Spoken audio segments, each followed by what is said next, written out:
नमस्कार साथियों, मैं नेहा शर्मा कुंजल क्लासेज में आपका हार्दिक स्वागत और हार्दिक अभिनंदन करती हूँ।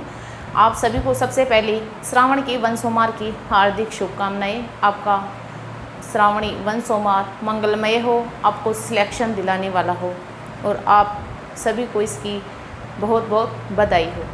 अब हम आज बात करेंगे राजस्थान के खनिज संसाधनों की। मैं 2 क्लासें पहले आपको दे चुकी हूँ। आज अगली क्लास, इसमें हम परंपरागत ऊर्जा स्रोतों की बात करेंगे। परंपरागत ऊर्जा स्रोतों की धात्विक खनिज हमने देख लिए हैं। आज मैं परंपरागत ऊर्जा खनिजों की बात करूंगी और फिर अपने अधात्विक खनिज और बचेंगे, उनकी चर्चा हम अगली क्लास में करेंगे। तो परंपरागत ऊर्जा स्रोतों में सबसे जो मुख्य खनिज है वो है आपका कोयला। अब कोयला देखो, यहाँ से क्वेश्चन बहुत बनते हैं और मैं आपको वही बताऊंगी जहाँ से क्वेश्चन बहुत ज़्यादा बनने के चांस होते हैं वो, और जहाँ से क्वेश्चन आज तक नहीं बने हैं वो चीज़ें मैं आपको नहीं बताऊंगी, क्योंकि वो चीज़ें तो आप खुद भी पढ़ सकते हो, उनको एक सरसरी नज़र से देख लेना। आज हम कोयले की चर्चा कर लेते हैं। तो कोयले को विकास क्रम के आधार पर हम बात करें तो 4 भागों में बांटा गया है। कितने भागों में बांटा गया है? 4 भागों में। कौन कौन से? एंथ्रेसाइट, बिटुमेन्स, लिग्नाइट और पीट। 4 भागों में बांटा गया है आपका एंथ्रेसाइट, बिटुमेन्स, लिग्नाइट और पीट। ये 4 भागों में बांटा गया। अब सबसे श्रेष्ठ किस्म का आपका एंथ्रेसाइट होता है और सबसे न्यून श्रेणी का पीट होता है। क्लियर? अब इसमें कार्बन की मात्रा एंथ्रेसाइट में 80 से 95% होती है।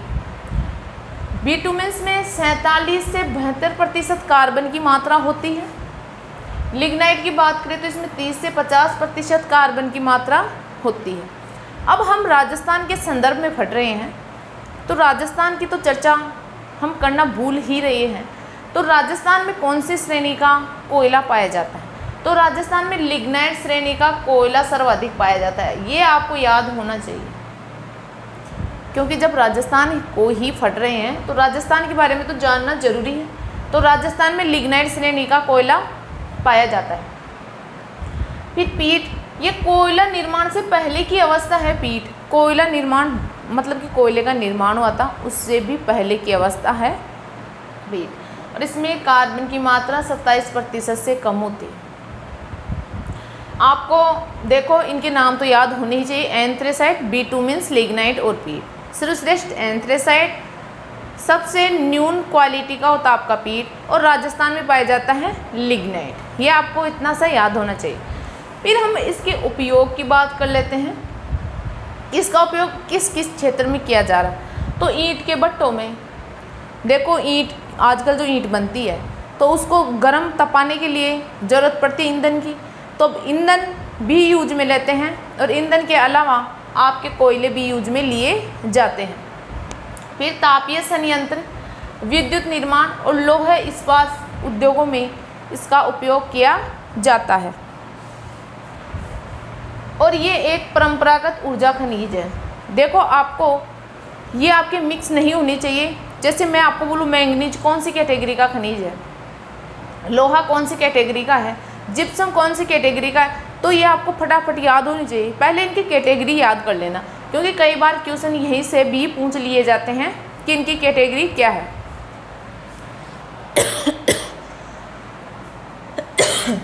अब राजस्थान की बात करें कि राजस्थान में कोयले का सर्वाधिक उत्पादन कहाँ होता है? सर्वाधिक उत्पादन आपके बाड़मेर में होता है। बाड़मेर में सर्वाधिक कोयला पाया जाता है। पहले तो आपकी ट्रेनें भी कोयले से चलती थी, अभी भी चलती है, लेकिन बहुत नाम मात्र की ट्रेनें चलती हैं। आजकल तो विद्युत ट्रेन चलने शुरू हो गई है। कोयले के खानों का राष्ट्रीयकरण की बात करें तो 1 मई 1973 को इसका राष्ट्रीयकरण हुआ था। इसके अन्य नाम या उपनामों की बात करें तो इसे काला सोना, उद्योग की रोटी या काला हीरा भी इसे कहते हैं। अब सबसे मोस्ट इम्पोर्टेंट पॉइंट है उत्पादक क्षेत्र यानी प्राप्ति स्तर। सबसे मोस्ट इम्पोर्टेंट, पूरी स्लाइड की बात करें तो सबसे मोस्ट इम्पोर्टेंट यही है, उत्पादक क्षेत्र। और कहीं से क्वेश्चन बने या नहीं बने, अगर कोयले में से क्वेश्चन बनता है तो यहाँ से 90% चांस हो जाते हैं क्वेश्चन बनने के। हम बीकानेर की बात करें, सबसे ज़्यादा बीकानेर में पलाना, बरसिंहसर, गुडा। फिर आपके बाड़मेर की बात करें तो यहाँ पे गिरल, कवाश, कपूरडी, कोसलू, मुनावाब ये स्थान है, मतलब कि बाड़मेर के स्थान है कि इन स्थानों पर आपके कोयला पाया जाता है। फिर नागौर की बात करें तो इसमें माता सुख है, रोड, देशवाल, मेड़ता, इन स्थानों पर आपके कोयला पाया जाता है। अब लिग्नाइट से संबंधित परियोजनाएं, लिग्नाइट से संबंधित, लिग्नाइट यानी राजस्थान में लिग्नाइट श्रेणी का कोयला सर्वाधिक पाया जाता है।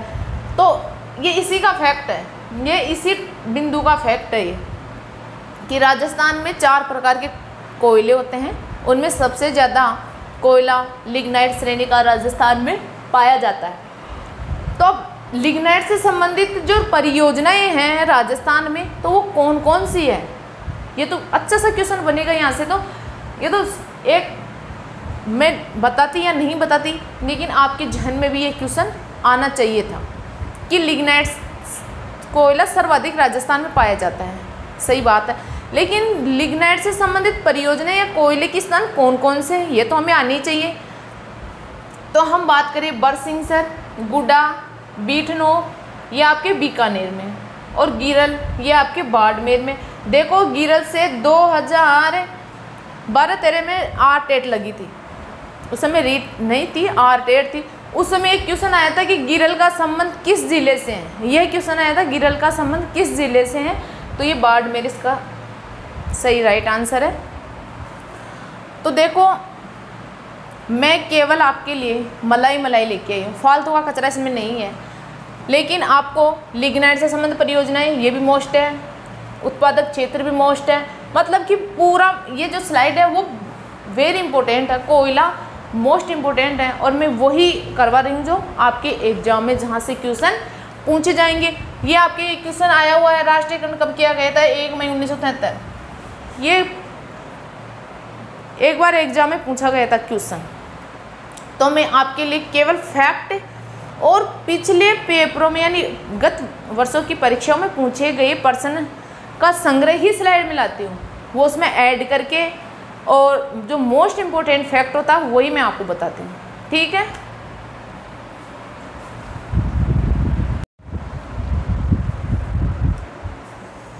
अब हम बात करते हैं आगे पाइराइट। पाइराइट खनिज, इसका उपयोग की बात करें, ये गंधक का तेजाब बनाने में और उर्वरक बनाने में काम में लिया जाता है। इससे गंधक का तेजाब बनता है और उर्वरक बनता है। सबसे ज़्यादा ये सलादीपुर सीकर में पाया जाता है, सलादीपुर सीकर में सबसे ज़्यादा पाया जाता है। फिर हम बात कर लेते हैं वोलेस्टोनाइट। इसका उपयोग देखो खनिज पेंट करते हैं ना, उसमें कागज़ उद्योग में आपके कागज़ बनते हैं ना, जिस पे आप नोट्स बना रहे हो वो कागज़, और सिरेमिक उद्योगों में इसका उपयोग किया जाता है वोलेस्टोनाइट का। अब प्राप्ति स्थल की बात करें तो आपका सिरोही है, उदयपुर है, डूंगरपुर है, जैसलमेर, अजमेर है। फिर आपका बाल कले है। इसके उपयोग की बात करें तो सिरेमिक उद्योग में, सैनिटरी टाइल्स में इसका उपयोग किया जाता है। और इसके प्राप्ति क्षेत्रों की बात करें तो जैसलमेर और बीकानेर।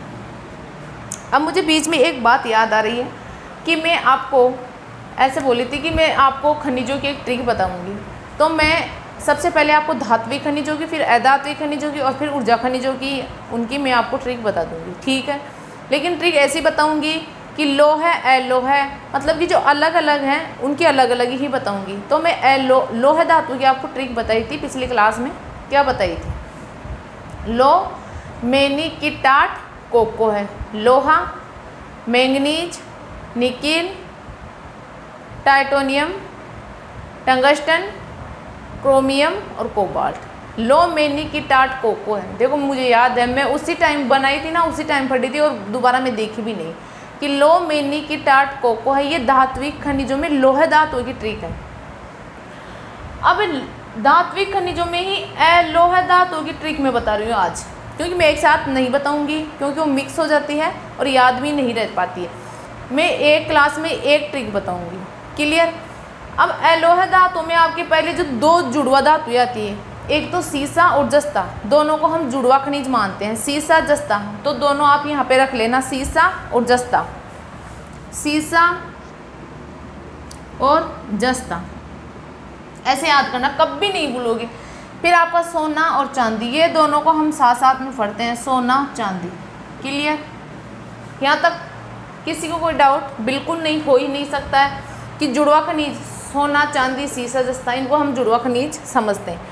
फिर हम बात करें कि टिन पहला अक्षर, फिर तांबा पहला अक्षर, और फिर प्लेटिनम, प्लेटिनम ये भी आपके पहला अक्षर है। तो ये भी पहला अक्षर, ये भी पहला अक्षर और ये भी पहला अक्षर, यानी तीनों वर्ग क्रम से आएंगे, टे तै पै। कोई डाउट? सीसा जस्ता, सोना चांदी, और फिर आपका टिन, फिर तांबा और फिर प्लेटिनम। यहाँ तक कोई डाउट? बिल्कुल इसमें तो ट्रिक की ज़रूरत है ही नहीं, क्योंकि जुड़वा खनिज है और फिर टैवर्ग तैवर्ग और पैवर्ग, टिन तांबा प्लेटिनम। यहाँ तक कोई डाउट? अब आपको धात्विक खनिजों में लोह धातु भी याद हो गई, लो मेनिकेटाट कोको है, उसकी ट्रिक हो गई। और अलोह धातु की ट्रिक हो गई, सोना चांदी सीसा जस्ता टिन तांबा और प्लेटिनम। इससे बढ़िया ट्रिक आपको कहीं नहीं मिलेगी, चाहे आप कहीं भी कोशिश कर लेना, ठीक है। अब हम आगे बात करते हैं मुल्तानी मिट्टी की।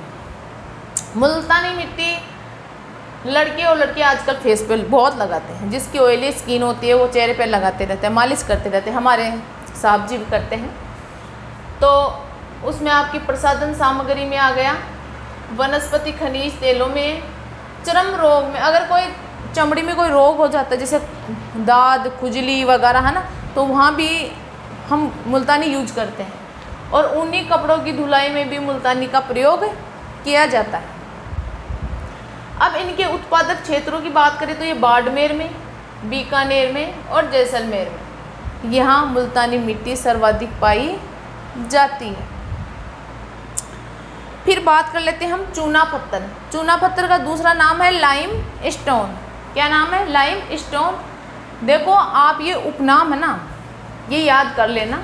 जैसे जिप्सम का हरसोट है, कोयले का काला सोना, काला हीरा या उद्योग की रोटी है। जैसे आपका चूना पत्थर है तो इसको लाइम स्टोन बोलते हैं, है ना। अफीम को काला सोना बोलते हैं।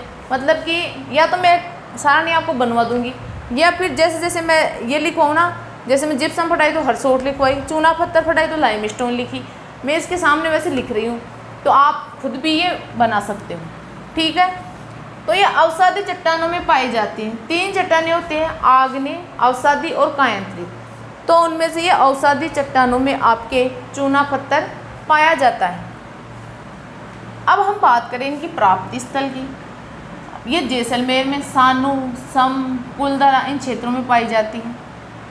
फिर हम बात कर लेते हैं चित्तौड़गढ़ में भी पाई जाती है, तो ये डूगला, निम्बाहेड़ा। फिर नागौर की बात कर लेते हैं, जोधपुर और कोटा।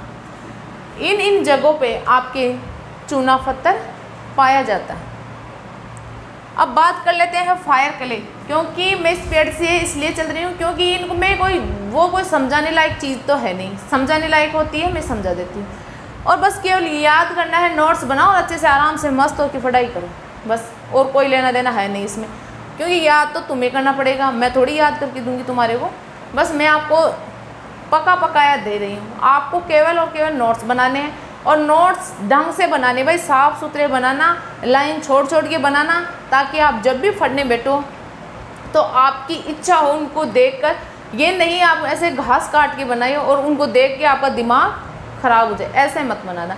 चाहे एक कॉपी भरे उसकी जगह 2 बार जाए 3 बार जाए वो बढ़िया है, लेकिन बिल्कुल खुले साफ़ सुथरे बिल्कुल जगह छोड़ के आराम से नोट्स बनाना, ताकि खुद भी पढ़ो तो आराम से समझ में आए।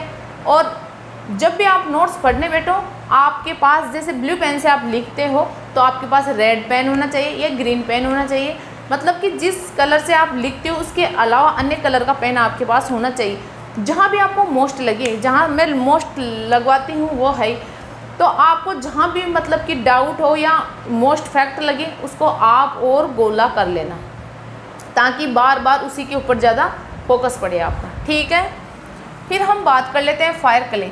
ये राजस्थान में सर्वाधिक बीकानेर में पाया जाता है, जैसे बीकानेर, अलवर और जैसलमेर। तो मैं आपको जैसे जैसे पढ़ाऊँ बताऊँ, आपको उसी वक्त कंठस्थ कर लेना है ताकि आगे कोई दिक्कत नहीं हो। आप जो मैं स्लाइड करवा रही हूँ यहाँ पे आपको कुछ याद हो जाए, और इसके अलावा आप एक बार नोट्स बनाने के बाद एक बार उसको और ध्यान से पढ़िए, तो आपको मतलब कि मैं बोलती हूँ 90% याद हो जाएगा। ज़्यादा हार्ड नहीं है। इनमें जो हार्ड वो प्राप्ति स्थलों से हैं, तो उनको थोड़ा माइंड को थोड़ा सा जोर डालना, उसके ऊपर आपको कंठस्थ हो जाएगा। अब हम मिलते हैं अगली क्लास में। जय हिंद, जय भारत।